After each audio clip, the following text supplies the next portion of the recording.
If you are a fan of massive tomes that tell the history of Europe and you really want to know what comes after the Reformation, then today's book just might be for you. Today we will be taking a look at the seventh book in the Story of Civilization series, The Age of Reason Begins by Will and Ariel Durant. Welcome to Spencer Reads Everything. I'm your host, Spencer Duncan, and today we're taking a look at the next book in the Story of Civilization series. And this is probably not the most distinct book in and of itself, but I do think it's the first book in the series in which Will and Ariel Durant made some major changes in their approach to the whole series.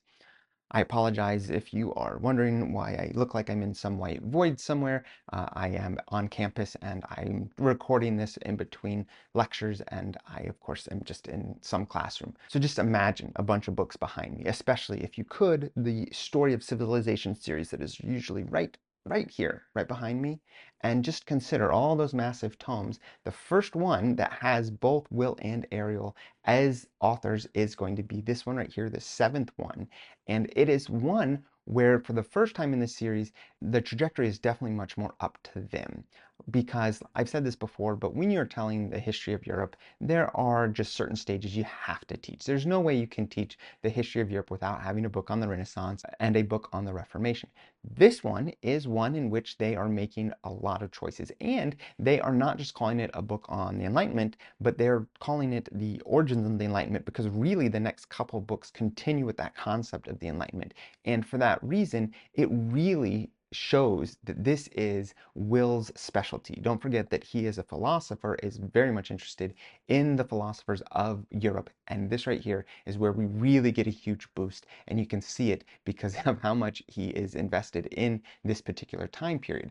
And as I've said before, it is going to be the first one in which his wife gets credited as a co-author. So for those reasons, I think that this is again, not the most distinct of all the books, but it is definitely the first one that has those distinctions, because I do think afterwards you continue to see much of those similar distinctions. So his wife will be an author on the rest of the books, and again, deciding exactly the scope and time frame that he wants to cover. I think that begins here, and you see how it plays out in the rest of the series. So let's just talk about what exactly is in this book, how he sets up this period of time that he considers the beginning of the Age of Reason. For starters, the full title of this book is The Story of Civilization, Volume 7, The Age of Reason Begins, a history of European civilization in the period of Shakespeare, Bacon, Montague, Rembrandt, Galileo, and Descartes, 1558 to 1648. So for starters, it barely covers over a century, which means this is the smallest by scale so far of any of the books we've covered, which is not uncommon, but I do think that it highlights just how much he has to decide in terms of the scope of this book. And I will say that that is probably going to be one of the biggest struggles throughout this book, because he has to cover a lot of ground so that he can give context to all those major thinkers which he just highlighted in the title of the book. He starts out the book by looking at England. He has several chapters in which he's trying to tell you about the grandness of England, because not just the great thinkers like Francis Bacon, but also looking at just other artistic producers like Shakespeare. But it helps to focus on what he is thinking about when he's looking at this time period, and what other things he has to look at as he goes and looks at other countries. Again, not just their big thinkers, but their artistic producers. It is not a book that focuses quite as much on, say, the politics, although that's definitely still there. You can't really talk about the success of Shakespeare without acknowledging the success of the Elizabethan age. And a lot of politics is going to drive some of what our most important thinkers from this time period are going to be discussing, especially when we start to have major discussions on politics and what types of governments we should have, which is in this book.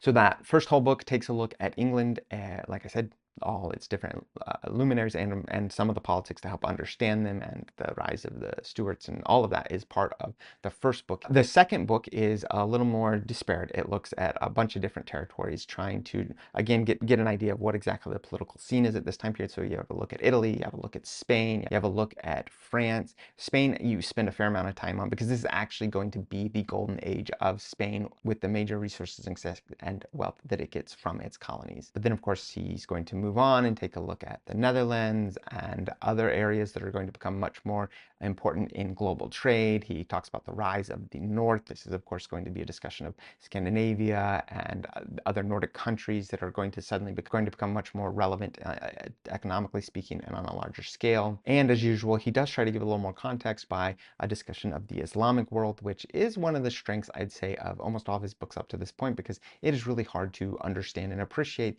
the concept of Europe during this time period without acknowledging what is going on in the Islamic world. And then finally, the last book, the third book, is the one that deals with some of the greatest thinkers of this time. And so he gives a discussion of Galileo and essentially giving the origins of what will eventually become the Enlightenment. So he is giving essentially so he is focusing on the scientific revolution, which is this what you could really consider the beginning of the Age of Reason, or the predecessor to the Enlightenment is going to come from this scientific revolution. And so his last chapter deals a lot with all the major thinkers and the main things that they discussed and promoted because of their successes in this scientific revolution. So that's the scope of this book. It is quite different from pretty much every book that came before it in some ways.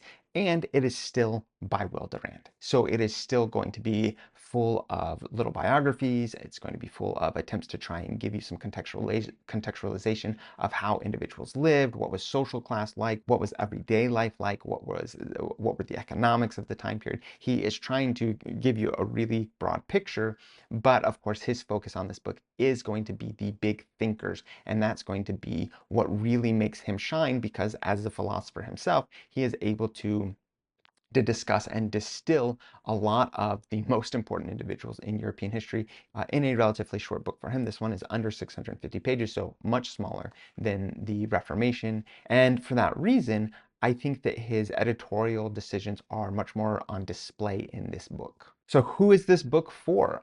That is actually a harder question than usual when it comes to this series, because, like I've said before, if you have some background knowledge, then any of the other books before this would probably be an interesting book to you. So if you have some understanding of Greek history, then the second volume would probably be a good book for you to just read. You don't have to read the rest of the books in the series.